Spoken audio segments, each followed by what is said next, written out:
Have you ever walked into someone's personal like home library or office library and looked around at the books trying to like kind of snoop and see what they're reading? You know, you can kind of get to know a person by what books they read, right? I remember once going into someone's personal library and realizing all of their books had like a thick coat of dust on top of them, and I was like, do they even read?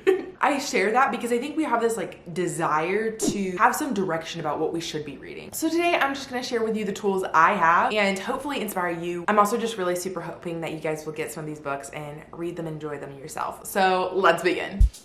I feel like such a poser with all of these books back here behind me because I definitely don't use all of these on like a super regular basis. There's just like your heads up. When I was in undergrad, our library went through this phase where it was cleaning out all the unused books. So I don't know, they used their databases and they could tell what books had not been checked out or used recently. And so they just took them off the shelves and sold them for like $1 each. I remember very distinctly when they started cleaning out the Bible or like religious studies department, because I got so many great books. I remember walking out of the library with like books stacked underneath my arm. Like I was armed and so excited to dive in to these books that were probably just a little outdated. And I think back to those days because I was buying textbooks for my Bible classes. I was a Bible major and I was getting great books in that way, and then I got books that way, and people have passed on books to my husband and I.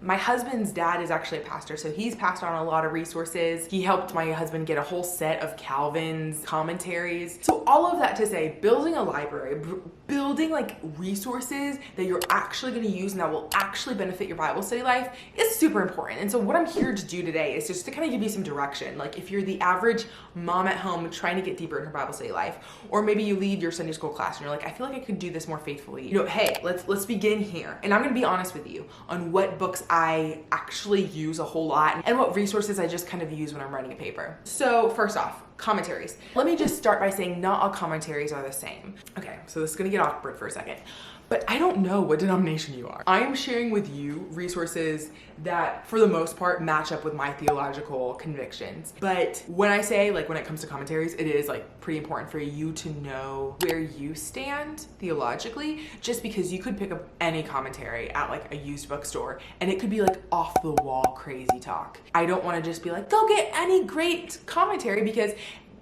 I don't know all the commentaries in the world, especially with, let's just say, I'm trying to think of, wow, this is so hard. I would encourage you to just get a few recommendations from your pastor, or you could even look up like famous pastors in your denomination. They might recommend or use certain commentaries which they mention in their sermons. Go just like waltz into your pastor's office and see what commentaries he has there on his bookshelves.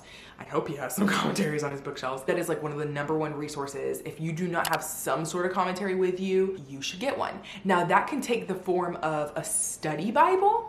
For example, I have 2 study Bibles which I use as commentaries. My normal Bible is just a journaling Bible. There's very few notes in this thing, but this is linked down below. It's an interleaved. I love it. I use it on my other videos. You'll see it there. Now these 2 study Bibles are new to my stash. I have the Reformation Study Bible and the Cultural Background Study Bible. The Reformation Study Bible, I actually ordered it and I didn't know that my husband actually has a copy of it. And he was like, the notes are okay. Like sometimes they come in handy, sometimes they're not. And I found that should be true. Sometimes it has some richness, sometimes it doesn't. It's kind of hit and miss. This is a great Bible. Maybe if you feel like you don't know where to begin in your theology and don't know enough about theology and you're interested in like, how am I supposed to think about God? This would be a great study Bible to get if you're wanting a study Bible. Now this study Bible, I feel like is worth its weight in gold.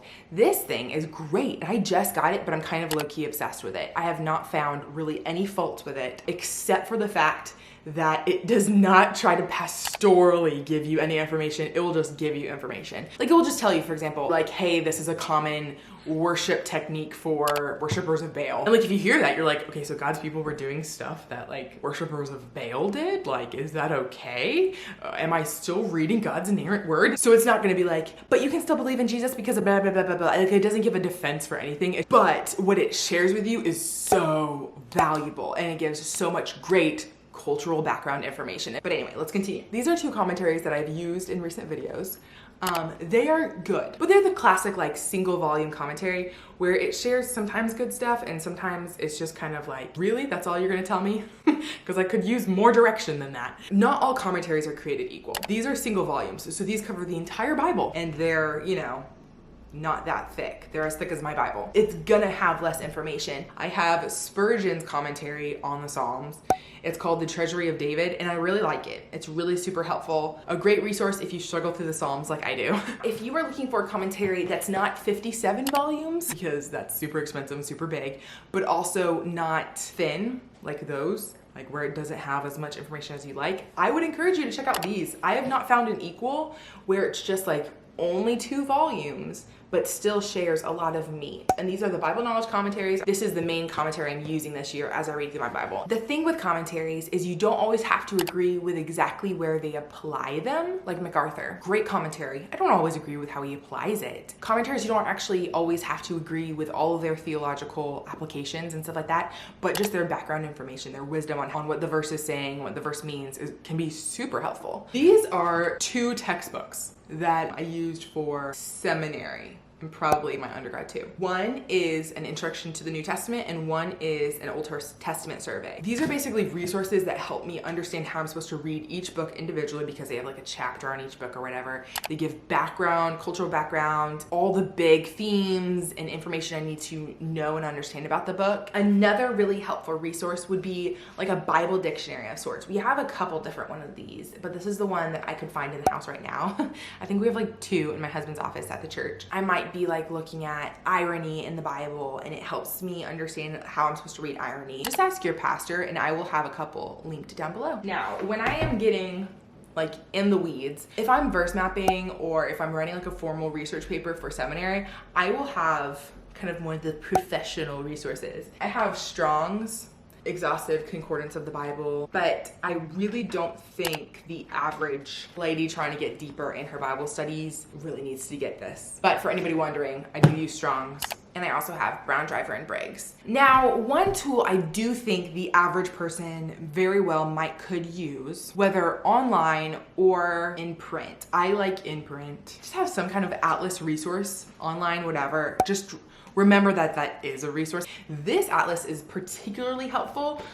We actually got it as a textbook for one of my seminary classes. Now for theology, this book my professor wrote, who's low-key one of my heroes. This is my undergrad professor, Kelly Capek. I would encourage pretty much anybody looking to grow in theology and how to think about God and how to think about salvation, all of those things. Just grab this book. I mean, it's so thin, you can read it over a weekend if you read slow like me. And then Pilgrim Theology. I actually really liked this book. This was a lot of these actually were textbooks, and it's just solid. It makes sense, it's simple, and it just kind of takes you through everything. Okay, so like I just opened up the work of Christ, the Spirit and the Kingdom. So this is all just about Christian doctrine, and really great place to start when you're trying to understand salvation or trying to understand the cross or trying to teach those things and take what you know and believe and put it to words in a simple way. Great resource. My favorite book on how to read the Bible lately is Paul and First Century Letter Writing. This book revolutionized the way I view all of Paul's letters. This book takes you through an interesting viewpoint on Paul's use of secretaries. So we know Paul used secretaries in writing his letters, but like how much involvement did the secretaries have? How much is too much? How much takes away our understanding of inerrancy or challenges it too much or whatever. It is a really, really incredible book to read. I've mentioned this book before. Please go buy it. How to Read the Bible for All It's Worth. It's like the beginner level of like hermeneutics. And I really, truly believe that every Christian should read this book. If you guys want to know more about how I read the Bible, check out this playlist or this video, and I will see you guys in these videos. Thanks for joining. Bye, guys.